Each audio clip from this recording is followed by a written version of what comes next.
Hey, what's up guys, it's Jordan and I am back with another video. So this video is going to be really quick. Also quick apologies for the appearance. I literally need to get this video filmed and up because I told y'all that my TBR was going to be coming out Saturdays. So that's whenever the book videos usually are, and I've been working 12-hour days, and so it's literally Saturday and I have to get this up today because it should have already been up. So this video is going to be my August TBR.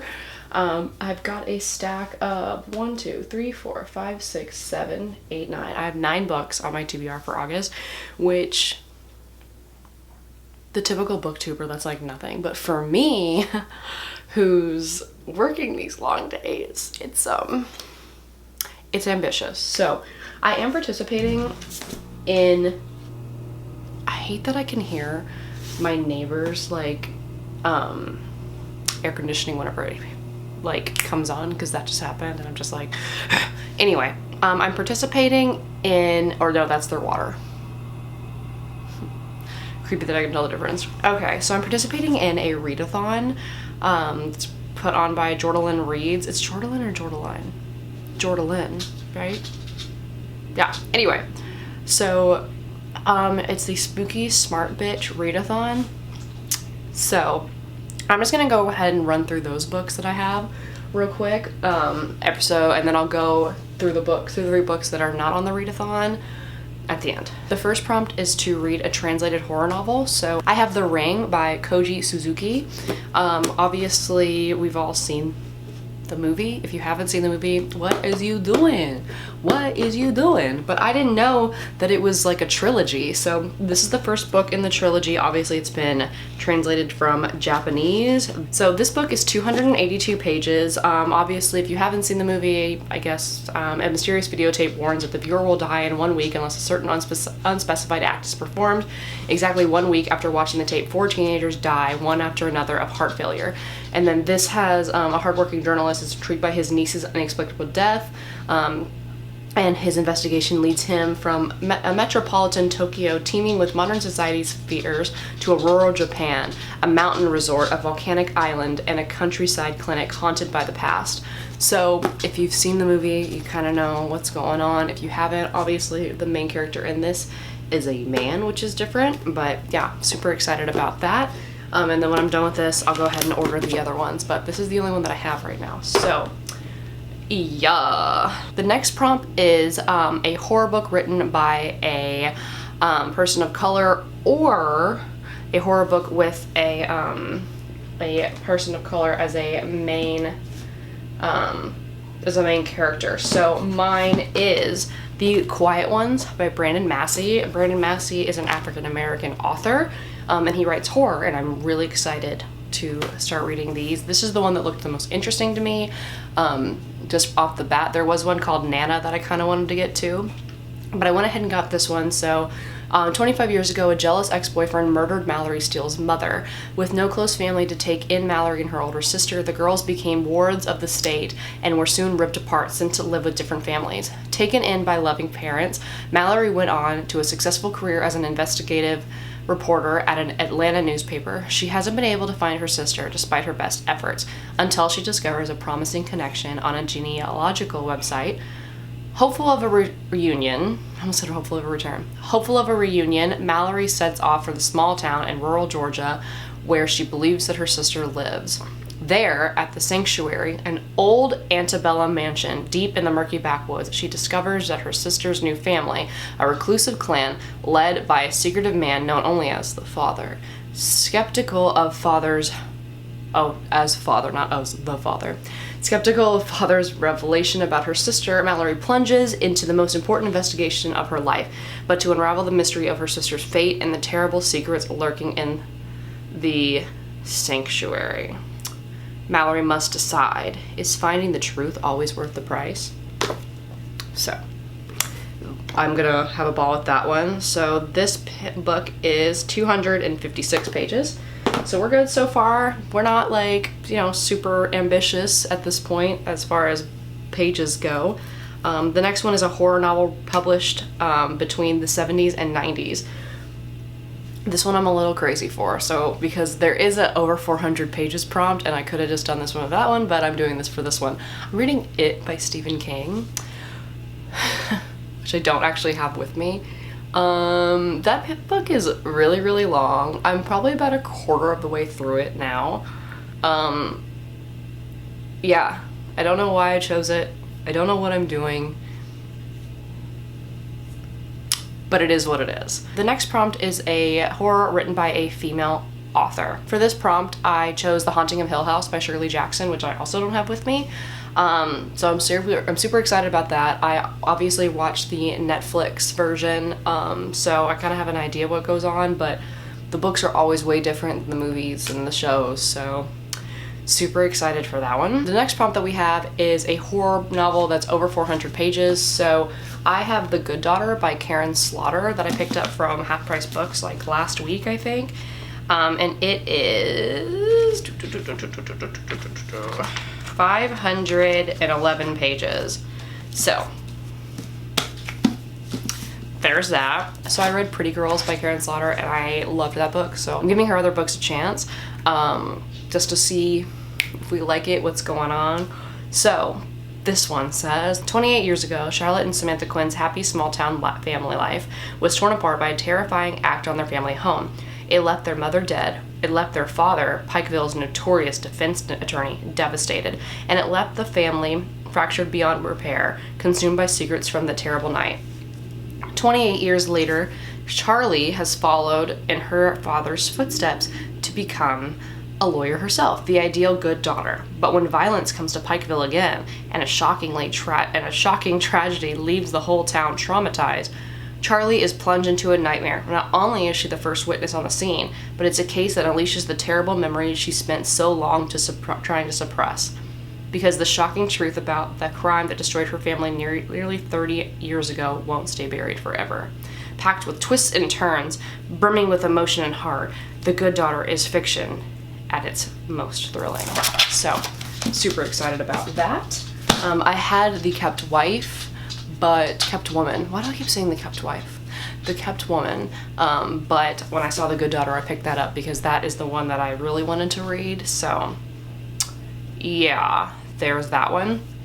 And then we have a group read, which is a novel that's encompassing all of the prompts. Now, my copy is only 324 pages, so I don't know if everyone else's copy is like over 400 pages, because to me that doesn't cover that prompt, but I'm not saying anything. So this is The Graveyard Apartment by Mariko Koike. I am super excited about this. If you know me at all, I obviously went to Tokyo this January. I'm going again next January if they open their friggin' borders. Please, for the love of God, let coronavirus just stop. Anyway, I am so in love with Japanese culture and everything, just their literature, everything. So I'm super excited about that. This is my second Japanese author. Yeah, because I have The Ring as well. So I've got a lot going on. So this one, it says, The Graveyard Apartment is the suspenseful tale of a young husband and wife who believe they have found the perfect home for their family to grow into, only to realize that the apartment's idyllic setting harbors the specter of evil, and that the longer they stay, the more trapped they become. A young married couple hiding a dark secret move with their little daughter into a brand new apartment tower built next to a graveyard. As strange and terrifying occurrences begin to unfold, people in the building start to move out one by one until the young family is left alone with someone or something lurking in the basement. You will never feel comfortable in an elevator or basement again.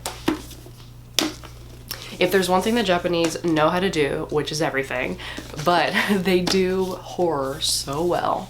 So there's a new Netflix show on Netflix, and it's Japanese, and I am gonna watch it. I'm very excited to start it, but it's one that needs my whole attention because it is in Japanese. You can dub it, I think, but I like to watch things in Japanese if they're if they're originally in Japanese, because it just makes it, like, the dubbing's always like super weird. So those are my books for the readathon that I'm in, and now the three that I am trying to read that are not in the read-a-thon.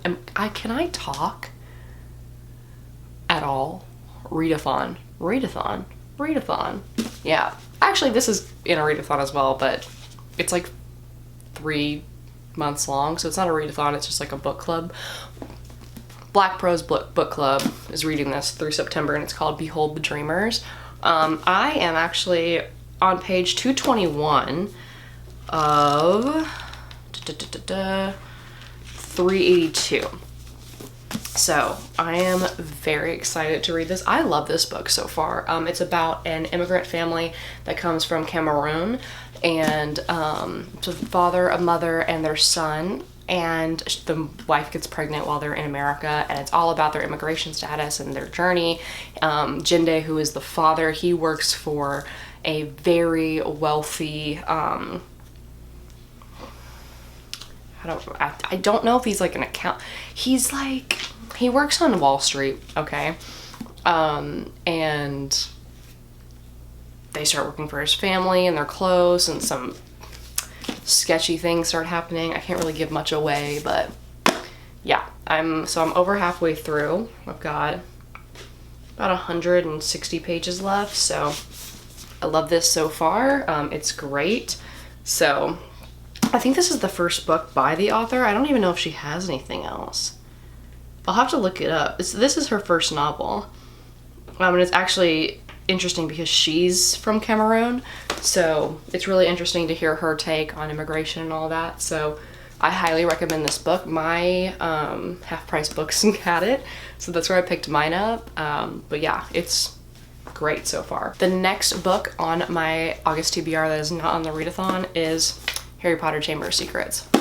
Obviously, I read The Sorcerer's Stone last month, so this is next. If I don't get to this month, it's okay. Although it's gonna be a pretty quick read. Like The Sorcerer's Stone was like, I read it in 3 days, and that's only because I had to work 12 hours. So I believe this is what, 341 pages. So it's not that bad, but they're little pages, and yeah, I'm excited.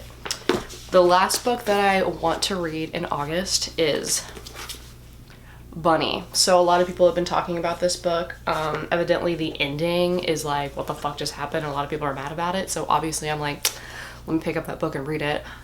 So it's about a student that goes to university, and there's this group of girls that call themselves Bunny, and it's like a secret society or something, and I think she joins it. So, they have an invitation to the Bunny's fabled smut salon, so we'll see what that's like. So yeah, super excited about this book as well. So if I read all of these books, I will have read, let's see, let's add up all of the books. So if I read all of the books that I want to this month, I will read 3,780 pages in the month of August. Ambitious, because I work so much, but we'll see. So yeah, guys, that is my August TBR. Again, sorry I look crazy. I just wanted to get this uploaded and edited today, so I had to film it like this. So thanks so much for watching. If you like this video, if you like me, go ahead and hit that thumbs up and subscribe button. We talk about books on Saturdays. We talk about mental health, makeup, food, eating habits, wellness. We do travel vlogs. We do everything here. Like we do everything here. I also have a Instagram where I'm an Insta-thought, and you can learn how to be an Insta-thought too. That's at jordangabrielles. I have 2 podcasts. Am I Crazy, which is like more of a lifestyle podcast. I have a true crime and paranormal podcast called Drop Dead Gorgeous. Gorgeous spelled Goregeous. And I have a Goodreads. If you want to go ahead and follow me on Goodreads and be my friend, we can be friends. So yeah, guys, that is it. All those links will be in the description box below. Thanks so much for watching. I'll see you next time. Bye.